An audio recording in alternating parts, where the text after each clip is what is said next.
Thanks very much. Okay, so yeah, we'll just jump straight into it, man. I just got a couple of questions for you, so we'll just run through them as quick and as fast as possible.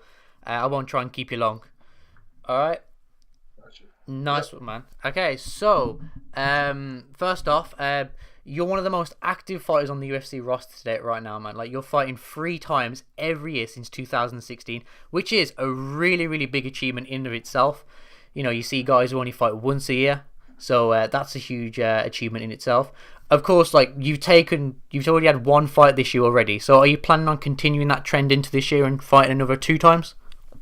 Yeah. I'd like to get one maybe at the end of the summer, and then maybe get on the New Year's Eve card in Vegas. Yeah, yeah. Great, man. So you've made headlines a few weeks back actually for a tweet that you put out against Brock Lesnar, saying, fuck you for holding up the division and everything like that. Could you possibly expand upon that a little bit more, as a fighter, like from your perspective, as well as your thoughts on the UFC's decision to actually allow him to do that to the company? I mean, I I can only speak on how I feel towards Brock. I think he was the main he's the issue. Like I have no issue with him and DC getting a money fight. I had no problem with that. But if you're gonna do it, don't wait a whole year to like try and get off roids or whatever, and then give up when it's time for you guys to really negotiate and get a fight date. Because like that, all that time and energy and promoting that could have gone into another guy. I'm not even didn't even have to be me. I just want the division to keep moving, keep rolling. I don't want it to be held up like that.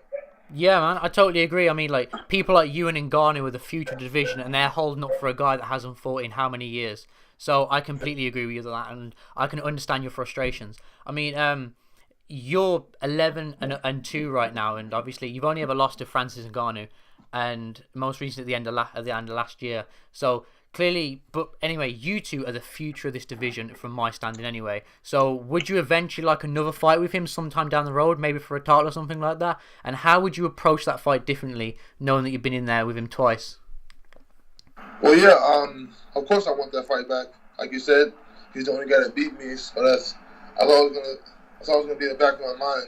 But I wouldn't approach it any differently. The last one, I went in with the right mindset. My body was in great conditioning. I was ready. I just he got me in the right spot, Yeah. and that happens. I wouldn't change up anything now. I feel like that game plan, had I been able to implement it the way we were planning on getting on top and going for uh, going for Kimoras and stuff, I think it would have worked. Yeah.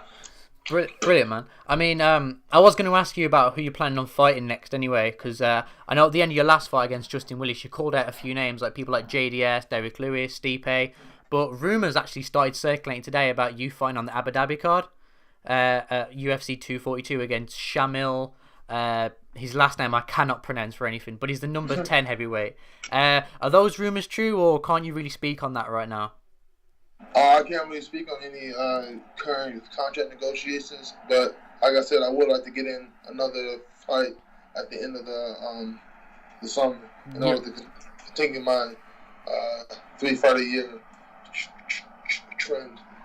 Yeah, man. All right, totally understand that. And just lastly for me, what advice would you give to fighters up and coming who want to get into the UFC? Because I always get asked, how do I get into the UFC? How do you get up to that point?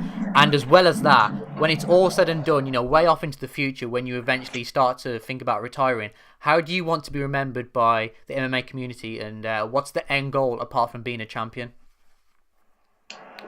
Well, to answer your first question about how to help out like future potential MMA fighters, I think the biggest thing is having a manager. I think there's a stigma against having a manager from like the crossover from like boxing, because a lot of boxing managers kind of shady. But I mean, I think it's one of the biggest factors for me getting in as early as I did. I got in at 5-0, and I only had one like legitimate promotional fight.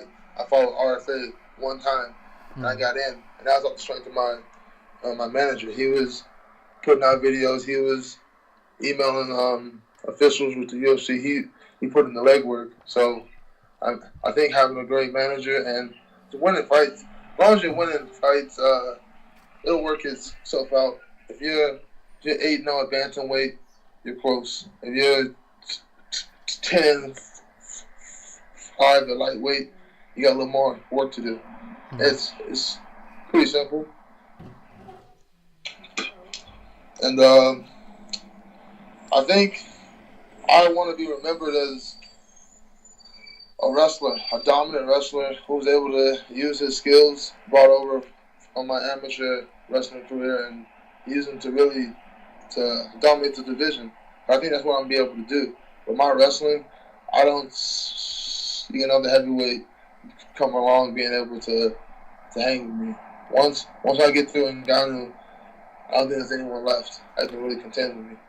I agree, man. I mean, I said to you earlier in this interview, you know, I think you and Ngannou are the future of this division, and I can see you guys fighting for a title, you know, in the next 3 to 5 years, that kind of time. So, of course, you guys are going to be at the top of that division for the years to come. So, again, that's all it from me. But again, I'm very much appreciative for you doing this and taking your time out of your schedule to do this for me, man. That's very big appreciating from me. No problem, man. Happy to help out. Thanks very much, man. Okay, you have a nice time, and look forward to seeing you fight again. Thank you. You too. Have a good day. Thank you very much, man. No worries, man. Thanks very much. Bye-bye.